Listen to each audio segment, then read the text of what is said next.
Okay, when I say the word resources, what pops into your head? I'm guessing it's stuff like oil, coal, maybe huge forests, right? Well, for centuries, that's pretty much how everyone thought about it. But what if I told you that that entire idea, the one our whole world is literally built on, is just plain wrong? And not just wrong, but dangerously wrong. Let's dig in. So let's jump right into it.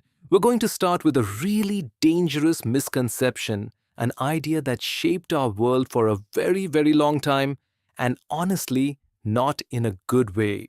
I want to ask you something. Just think about it for a second. Are the Earth's resources, you know, the water we drink, the metals in our phones, even the air we breathe, are they just free gifts, like stuff that nature just put here for us to grab whenever we want? I mean, it kind of seems like the answer is a big obvious yes, doesn't it?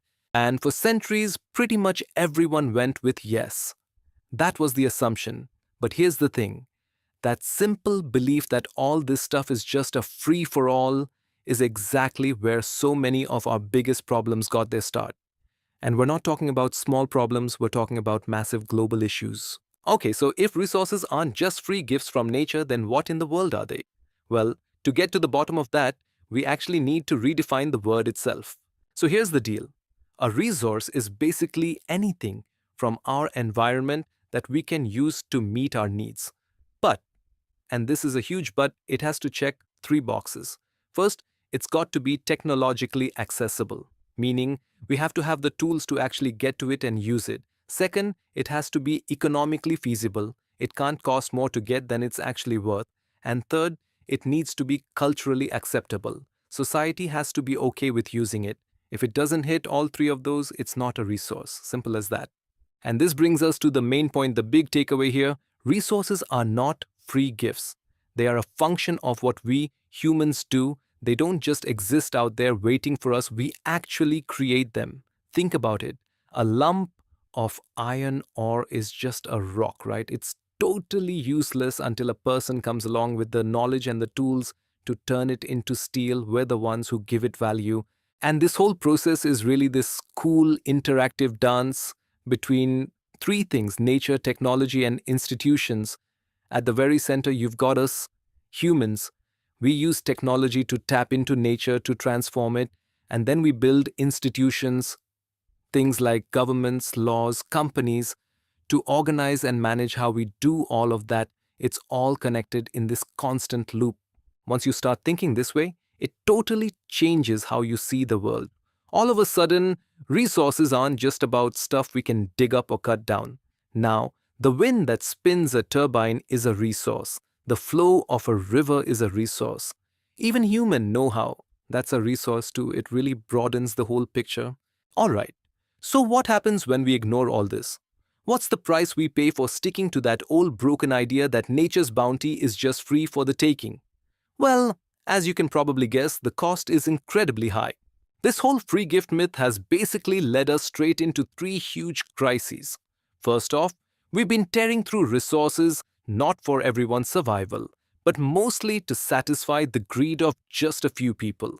Second, this has led to a massive pileup of wealth and resources in just a few hands, splitting society into the haves and the have-nots. And third, as if that weren't enough, it's kicked off huge ecological disasters like global warming, pollution, you name it. You know, Gandhiji said it perfectly a long, long time ago. There is enough for everybody's need and not for anybody's greed. And that just hits the nail on the head, right? The issue isn't that the earth can't provide it for all of us. The problem is that it can't sustain the endless greed of a few. It really makes you think. And let's be crystal clear about this. If we keep going down this path, the future of our entire planet is in serious, serious danger. This isn't some far-off problem for future generations to figure out. It's happening right now. But it's not all doom and gloom. The good news is people are waking up to this. This growing awareness has actually kicked off a global movement, a push for a better way forward, basically a plan for the planet. And the core of this whole plan comes down to two words: sustainable development. It's a pretty simple idea, but it's totally revolutionary. It basically says, let's develop and meet all our needs today, But let's do it in a way that doesn't mess things up for our kids and grandkids. It's about living well now without wrecking the future. And this idea didn't just pop up overnight, it's been building for decades. You can see it here. It started getting serious traction back in 1968 with the Club of Rome.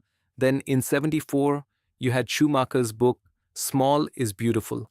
A huge moment was in 1987 when the Brundtland Report actually gave us the term sustainable development, and it all came to a head in 1992 at the huge Earth Summit in Rio. And that real summit was a really big deal. World leaders came together and adopted something called Agenda 21. It was this massive, ambitious roadmap for the 21st century, the goal to fight environmental damage, poverty, and disease all at once on a global scale. It was a huge step. Okay, so we've redefined what a resource is, and we've got this global plan for sustainability, but there's one last really important piece of the puzzle we need to talk about. Let me throw another question at you. Is just having a ton of resources enough to make a country developed and prosperous? You might think so, but if you look at history, especially the history of colonization, the answer is a clear and resounding no. I mean, look around the world, it's a weird paradox, right? You've got some places that are swimming in natural resources, but they're economically backward. And then you have other places with almost nothing in the... So what's the secret ingredient? Well, it comes down to technology and having strong institutions. The countries that were rich in resources but lacked the tech and organization to use them, they just became targets for invaders. So this is it. This is the big idea that ties everything together. Resources only lead to real lasting development when they're combined with the right technology and the right institutions. You need all three. Just having stuff in the ground isn't enough, not even close. So I'm going to leave you with this one last thing to think about. Just imagine for a second that one day the oil supply just runs out. It's gone. How would that change your life? I mean, really think about it. It's a pretty wild thought, but it's exactly the kind of question we need to be asking ourselves, because how we decide to answer it will shape everything.